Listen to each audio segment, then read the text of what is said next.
मौलाना अब्दुल्ला सालिम साहब का इलेक्शन लड़ने का सपना फिर से टूट गया। एक ही ख्वाब जो 10 साल से वो देख रहे हैं बार बार टूट रहा है। आजाद उम्मीदवार में अपना नाम दर्ज करके मौलाना साहब बहुत खुश नजर आ रहे थे, लेकिन आज वो बहुत दुखी है।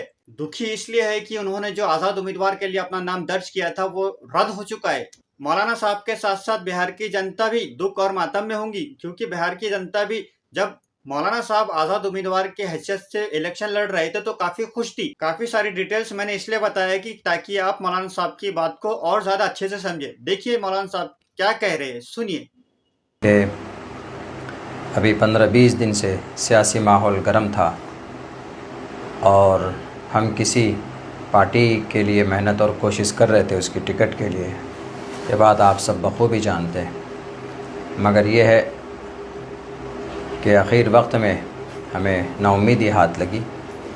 उसके बाद जाहिर सी बात है कि जब आदमी काम करता है किसी प्लेटफॉर्म से, 5 साल से कोई घर बनाता है, 10 साल से कोई एक आशियाना सजाता है, ऐन वक्त में अगर उसको तोड़ दिया जाए तो उस आदमी की हिम्मत टूट जाती है। वही हमारे साथ हुआ। उसके बाद हमारे चाहने वालों ने हमें हिम्मत दी कि नहीं मौलाना, आपको आज़ाद उम्मीदवार के तौर पर इलेक्शन लड़ना चाहिए।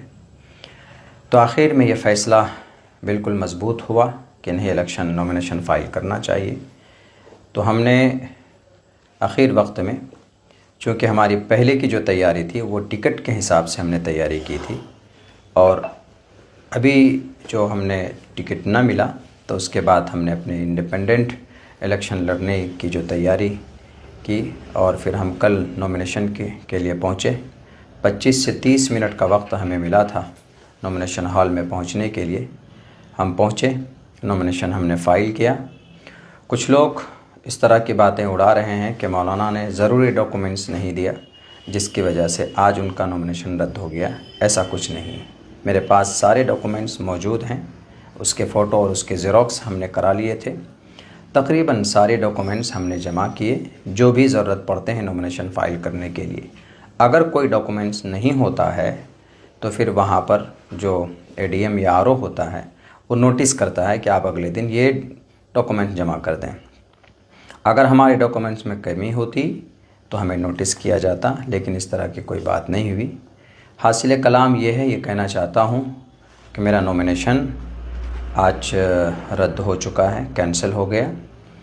और किस वजह से हुआ है इस पर तहकीक चल रही है, और हमें लगता है कि इसके पीछे कोई ना कोई साजिश है, वरना हमें उस वक्त कोई नोटिस नहीं दी गई कि आपको ये पेपर जमा करना। अगर ऐसा होता तो जाहिर सी बात है कि हमारे पास टोटल डॉक्यूमेंट्स हम इंतज़ाम करके देते, लेकिन हमारे पास कोई नोटिस नहीं था। तो हमें लगता है कि कुछ शरपसंदों ने इसके पीछे शरपसंदी की है।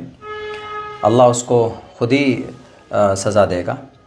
रही बात ये कि अब आगे मैं अपने तमाम चाहने वालों से ये कहना चाहता हूँ कि हिम्मत और हौसला, मैं हारा नहीं हूँ।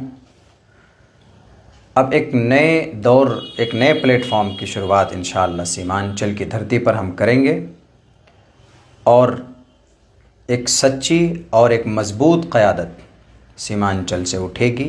एक मोर्चा तैयार होगा जो ज़ुबानी क़यादत नहीं, जैसा कि आज कुछ लोग ज़ुबान में क़यादत की बातें खूबसूरत से करते हैं लेकिन ज़मीन पर वो ज़ीरो है। लेकिन इंशाअल्लाह सीमांचल का बेटा, यहाँ पर बहुत सारे ऐसे लोग हैं जो इस काम को करना चाहते हैं, उनको प्लेटफॉर्म नहीं मिल रहा।